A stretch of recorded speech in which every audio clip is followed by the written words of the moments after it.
Hello, শুনুন কি বলতে পারবো, আমি এক হাতে ফোন ধরে এক হাতে মাইক ধরতে পারবো না জলের মধ্যে। উদয়নপুর আসতে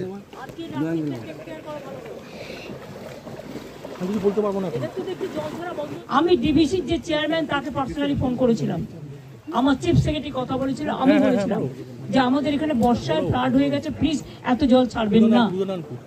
আপনারা যখন 80% ভর্তি হয়ে যায় তখন কেন একটু একটু ছাড়েন না, তাতে আমার অসুবিধা হয় না। আমাদের রাজ্যটা নৌকার মতো, উত্তরবঙ্গে বন্যা হয় ভুটান নেপালের জলে, আর এখানে বন্যা হয় ঝাড়খণ্ডের জলে, মালদায় বন্যা হয় বিহারের জলে। গঙ্গা ভাঙনের পরে ফরাক্কা ড্রেজিং না করার ফলে। আমি নিজে হেমন্ত সোরেনকে 3 বার ফোন করেছি রাত্রিবেলায়, এবং আরে আমাকে আমারটা করতে দাও না, 3 বার ফোন করে আমি রিকোয়েস্ট করেছি। ওরা ছেড়েছে তেনুঘাট পাঞ্চের থেকে, আর ডিবিসি ছেড়েছে সবচেয়ে বেশি। এখন জল ছাড়ার পরিমাণ 5 লক্ষ ছাড়িয়ে গেছে, পুরো হিসেব ওরা আমাদের বলছে না। এভাবে তো চলতে পারে না বছর পর বছর। তাও তো 5 লক্ষ পুকুর কেটেছি আমরা, 500 চেক ড্যাম করেছি, তার মধ্যেও জলটা ঢুকছে। সেইগুলো যদি না করতাম তার মানে আরো কত হতো, দোতলা সমান জল ঢুকেছে। এবং কালকে বীরভূমের ডিএম এমএলএ এমপিরা কোন রকম লাকিলি বেঁচেছে, ফরচুনেটলি। নৌকাও সেফ নয়, এত জলের স্রোত। আমার কাছে এক্ষুনি খবর এলো, আমি যেখানে থাকি আমরা অত উঁচু করে বাঁধিয়ে দিয়েছি গঙ্গাটা, তাও পুরো লাস্ট স্টিয়ারে জল। আমি ফোন করে বললাম লতাকে, ও যে আমার সাথে থাকে, অভিষেকের মা, যে শিগগিরই পাশে সরে যা। সমস্ত গলি টলি সব জলে ডুবে গেছে, এত জল। এটা এখন চলবে 2-3টে পর্যন্ত, পূর্ণিমার কোটালো গেছে কালকে। তারপরে যদি রোদ থাকে এইভাবে, বৃষ্টি যদি আর না হয়, তাহলে 3-4 দিন টাইম লাগবে এটা সেটেল করতে।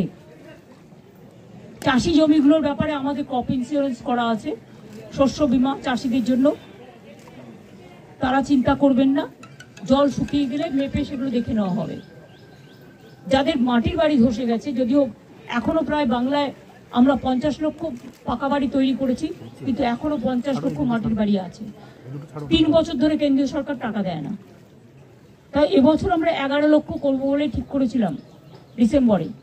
ওটাকে আমি বাড়িয়ে আরো 1 লক্ষ বাড়াবো। তার কারণ হচ্ছে, যে বাড়িগুলো মাটিতে একদম ধসে গেছে, যদি সেই বাড়িগুলো লিস্টের মধ্যে না থাকে, তাহলে যার বাড়ি হোক, আমি এখানে কোনো ডিসক্রিমিনেশন বঞ্চনা চাই না। মানুষ বিপদে পড়েছে, মানুষের পাশে দাঁড়ানো আমাদের কাজ। আর আমি চিকিৎসকদেরও বলবো, এই জল কমে গেলেই, সাপেরাও আশ্রয় নিয়েছে ডাঙায়, সাপে কামড়, ডায়রিয়া, জ্বর, এগুলো তো হবেই। আমি নিজেও ফোন করে চিফ সেক্রেটারিকে বলেছি কয়েকটা জায়গায় ইমিডিয়েট মেডিকেল ক্যাম্প, যাতে মেডিকেল ক্যাম্প যে করবো, এখনো পর্যন্ত কাজে তো যোগদান হয়নি। আমি তো আমার সাধ্য মতো করেছি, এর থেকে বেশি আমার কিছু বলার নেই। আমি আশা করি let the good sense prevail, কারণ বন্যায় মানুষ আক্রান্ত, মানুষের প্রাণ বাঁচানো আমাদের এখন সবচেয়ে বড় কাজ। 2টো খাদ্য তুলে দেওয়া বড় কাজ। এই সময়টা রাজনীতির সময় নয়। সামনে পুজো প্যান্ডেলগুলো পর্যন্ত দেখুন কি অবস্থা, জল ঢুকে গেছে। রিলিফ ক্যাম্পগুলো চলবে।